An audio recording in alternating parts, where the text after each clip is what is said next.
Hello Hello， 胖妮儿来喽！胖妮继续带大家过情关。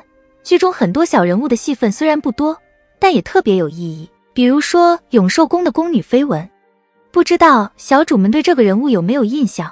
她出场时间很短，也是滴血验亲事件中唯一一个直接丧命的。全剧加起来应该也就10几个镜头，却在这10几个镜头里过完了自己的一生。甄嬛从甘露寺回宫以后，居住在永寿宫，绯闻就是在这时候被拨过来，成为永寿宫里一名普通宫女的。甄嬛生产后，她因为没关窗，被皇帝罚掌嘴20，她一气之下投靠了皇后，揭发熹贵妃和温实初私通，失败之后被乱棍打死。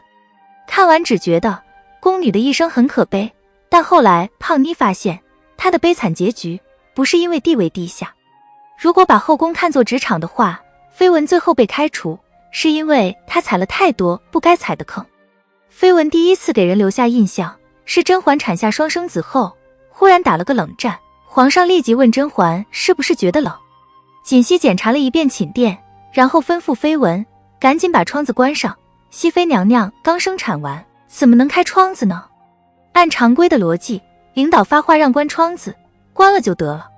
虽然锦汐的话略有指责的意思，会让人听了有点不爽，但这时候大老板也在旁边，最好的做法就是承认错误，然后按心指示做，背个小黑锅也没啥的。可绯闻心里不爽，觉得锦汐指责的不对，所以跑出来解释，刚才接生嬷嬷说屋子里有血腥味儿，让我把窗子开着，意思就是我开窗子是按照嬷嬷吩咐做的，没做错什么，不该被指责。仔细品一下，你会发现绯闻不但受不得一点委屈，还很死脑筋。嬷嬷要开窗是因为当时熹贵妃在生产，屋子里血腥味重。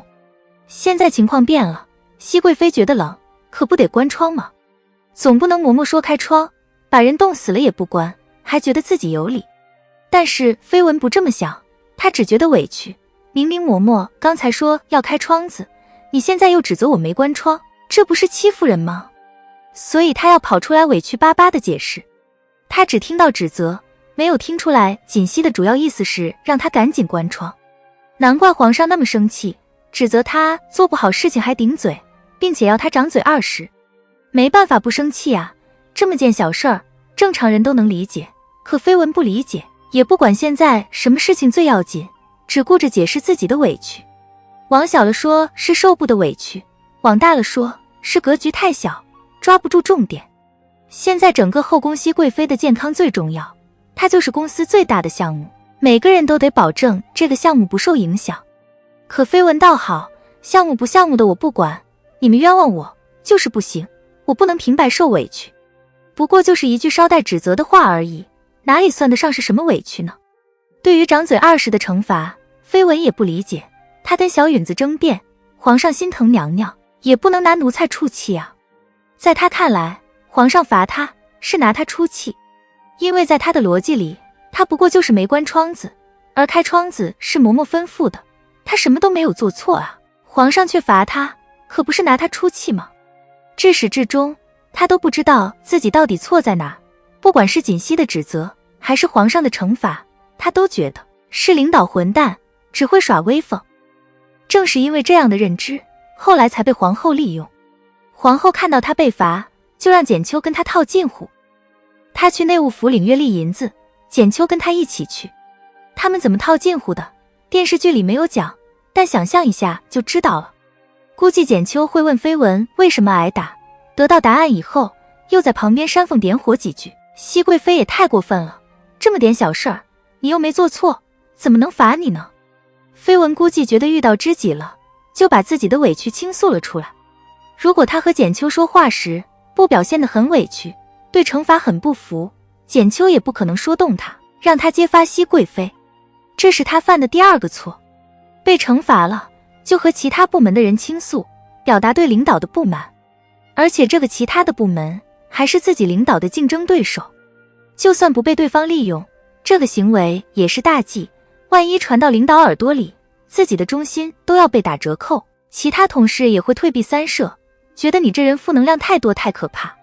不随便说委屈，是职场人最基本的修养。事情到这里，如果不继续发展，还只是小错，顶多也就是在永寿宫不被重用，但基本上也不会被开除。可绯闻犯了职场人人都无法容忍的大忌，卖主求荣。古今中外，凡是公然卖主求荣的，基本上都没有什么好结果。因为拉拢你的人也不会信任你，你都敢卖前主子，他不担心你卖他啊。其他人更是觉得你这人没底线，不敢跟你深交。只要这么做，那就一定输得一塌糊涂。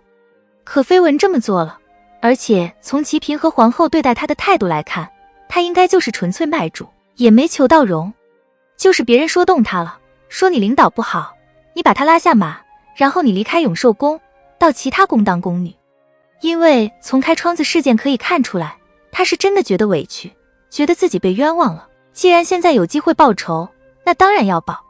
而他的结局也是几个揭发熹贵妃的人里面最惨的，直接杖毙。其实说到底就是关窗子那么点小事儿，他脑子没想明白，结果最终酿成了大祸。如果他当时不钻牛角尖，能够多动动脑子，想想领导指责他的深层原因是什么，就不会那么委屈，更不会一步错，步步错了。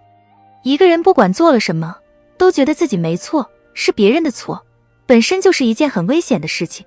好了，本期的影片就到这里，订阅胖妮，下期更精彩。